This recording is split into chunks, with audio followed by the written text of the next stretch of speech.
Hey guys, welcome back to my channel. It has been a minute, but your girl is back with another video. So today we are about to review the brand new Juno & Co microfiber beauty sponge.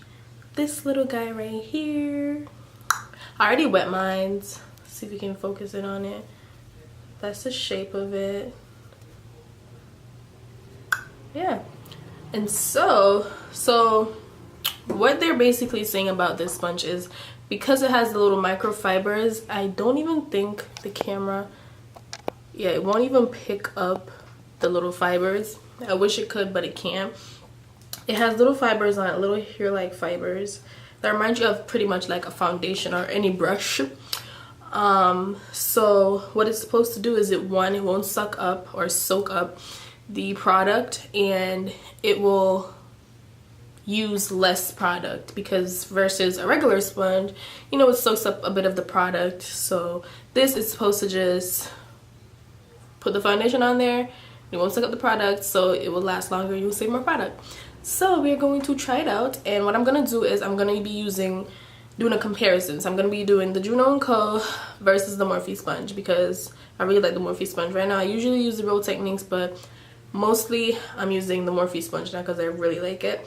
So I'm gonna be doing the Real Techniques. I'm gonna be doing the Morphe on this side and the Juno & Co one on this side, and we are gonna see what happens. Cool. So also, you guys, I will be reviewing the brand new NYX Can't Stop Won't Stop foundation, which looks like this. This bad boy right here, and I got it in the shade Mocha. So I'm hoping this color matches me. I'm usually Mocha in any shade range that comes out, so I always just gravitate to that. And as we all know, this foundation retails for $14.99, which is pretty much $15 at Ulta. And when I got it, Ulta was having a buy one get one 50% off, so I got one for myself and one for my sister. So yeah, so we're gonna be testing this out. Morphe sponge on this side and Juno & Co on this side. So let's start. So I'm gonna start with, of course, the Juno & Co sponge again. So what I'm gonna do is I'm gonna pump right onto the sponge and see what happens. So I'm gonna do one pump of the foundation. Looks like that on the sponge. There we go. So let's try this out.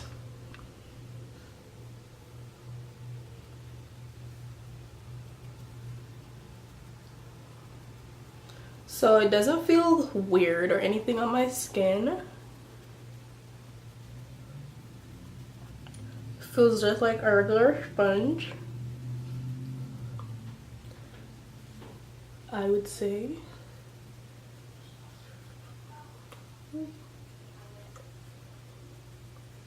Is there any left on the sponge to do my forehead is the question.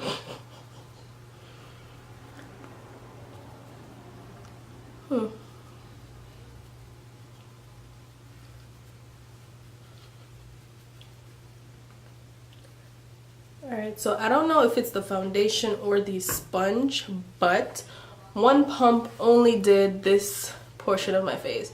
It didn't spread to cover an entire half of my face, which sucks. I don't know if it's just because of the sponge or if it's the foundation. So I'm gonna go in with like a half pump more just to do my forehead.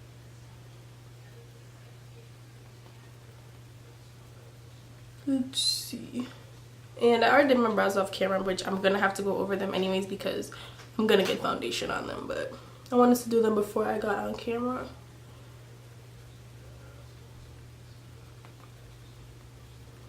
Alright, so far so good. The foundation looks really good. Like, looks like it's a perfect match actually. So yeah, I'm usually Mocha in any new foundation that comes out, so that was a good match right there. Well, let me come a little closer so you guys can see. So no foundation, with foundation. Now let's try the Morphe sponge on this side and let's see what happens. So same thing again, one full pump to start out. Let's see.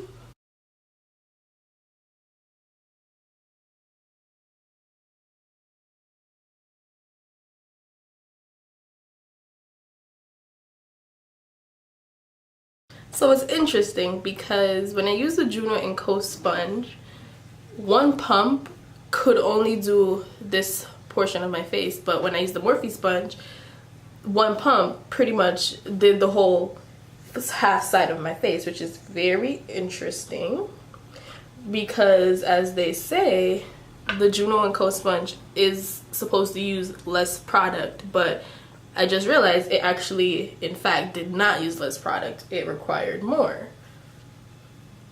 Which is very, very interesting. There we have it. So Morphe sponge, Juno and Co sponge. Do we see a difference in the blend? I don't think so. They both look the same. Yeah. So what I realized is with the foundation, it's not full coverage. It's definitely medium coverage. It says full, but it's definitely not full, because if it was full, I would not be seeing my little vitiligo spots underneath and dark spots where you can see right here. You can literally still see my skin underneath. So my forehead, you can still see the spots right here and on my chin. So I'm gonna go over with one more pump. Alright guys, so I went in with another layer and the foundation is definitely buildable. So now I do not see my dark spots, my vitiligo spots anymore. So foundation is looking flawless on both sides. So now I'm gonna do the concealer, and I'm going in with the Tarte Shape Tape in Deep, and I'm going to put that on all of the high points of my face, but I'm going to focus more on doing the under eyes because it's kind of hard to do two parts on the chin and the forehead and the nose. So focusing on the under eyes. So again, Morphe on this side and Juno and Co on this side. So let's apply concealer.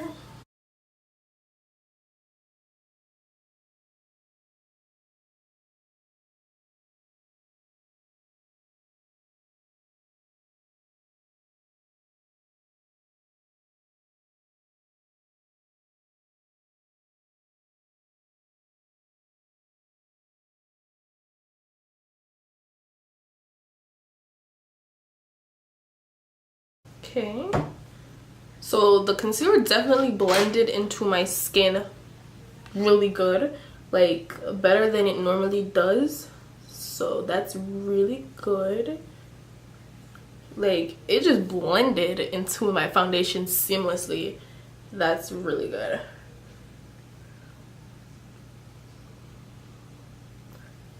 I'm just gonna use it for my upper lip and nose highlight, and then I'll use the Morphe sponge for my chin and forehead highlight. Oh yeah, I really like how it blended out my concealer. Like, let's see what Morphe's got going on.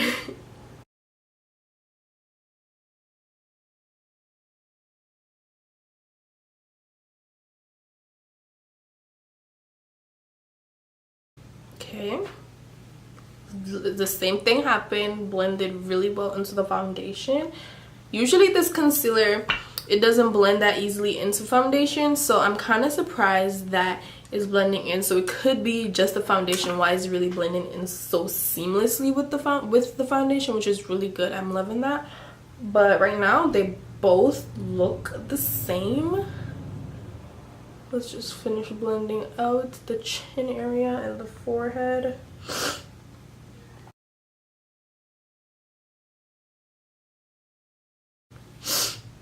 There we have it. All right, so let me get you guys close so we can see. Is there a difference?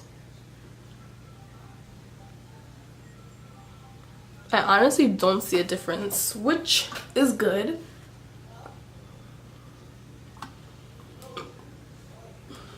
I'm really loving this. This is pretty bomb.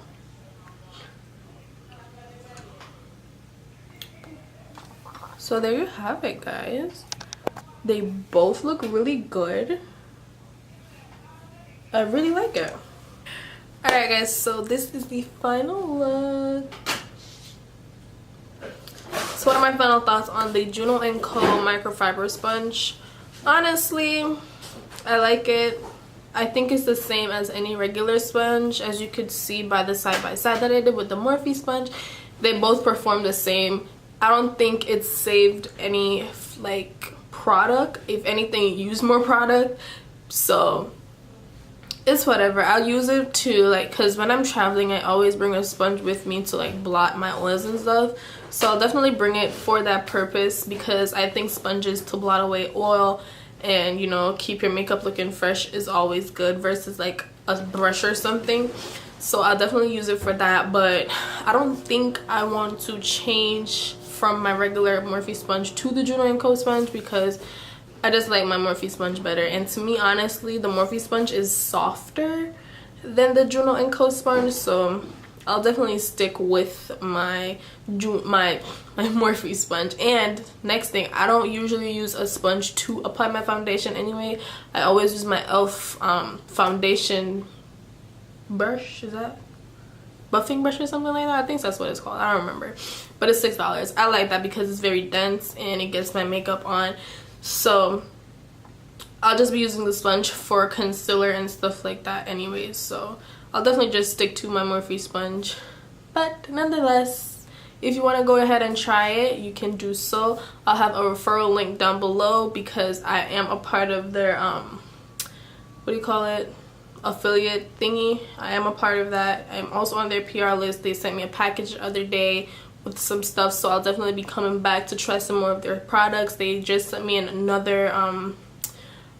they just sent me a bunch more Juno & Co sponges after I purchased them, so that's good. So I have a ton load of them. And also they sent me a palette that I really want to review. I did some swatches on my Instagram, so if you don't follow me on Instagram, that's all down below at simplistic_11. And you can follow me on there to see whenever I get new products and swatches, because Instagram sees everything first. So definitely follow me on there. And yeah, so I'll leave all links, affiliate codes below and stuff like that, so you guys can save some money on that. And yeah guys, so this is the end of the video. Thank you guys so much for watching this video. And if you are new to my channel, don't forget to subscribe, like, and comment, and just share with your friends and family. So yeah guys, thank you so much, and I will see you in my next video. Bye guys. Hey guys, so I was not gonna come back and do like an update or anything, but I had to. So I put this foundation on about 1:30 earlier today, I want to say, and it is now 10:10 at night. And you guys, this foundation is flawless. When I tell you it's flawless, y'all, matte the entire day. I only blotted once, and it was because I got really hot when I was in the car driving and I started sweating, and that was the only time. I still have not freaking blotted ever since, and my foundation looks like I just applied it, you guys. Like NYX, y'all did that, yo. Like, what? My makeup looks fresh. Like, do y'all see this? That my makeup literally looks like I just put it on. That's crazy. Like, what? And the biggest thing, my lifelines, they did not crease, you guys. I have never ever worn a foundation all my life, wearing foundation, and have it not crease in my laugh lines. And look, come on, focus. No creasing. What? No creasing. Like, bro, NYX outdid themselves. At first, honestly, when I put the foundation on, I was like, I don't know, but I feel like it was because I used a sponge to apply my foundation. So I'm gonna give it another go with my foundation brush like I typically do, and I probably love it even more. But I'm in love with this foundation, like in love. It outdid itself today. But one thing though, make sure that when you use this foundation, you absolutely moisturize, because if you do not, your face will feel so dry. Like earlier today when I put it on, I left, my face was so tight underneath the makeup. I was like, oh my god, because I did not use any moisturizer beforehand putting it on, so my face was really dry. But eventually that tightness did go away, but it was really uncomfortable at first. So definitely make sure you moisturize, because it is a very matte foundation. So I just wanted to give you guys that quick update. So 10 out of 10. I definitely recommend this foundation. Again, it is $14.99, so $15 at Ulta. So definitely, if you can, make sure you grab it. And yeah guys, so thank you so much, and I'll see you guys in my next video. Bye.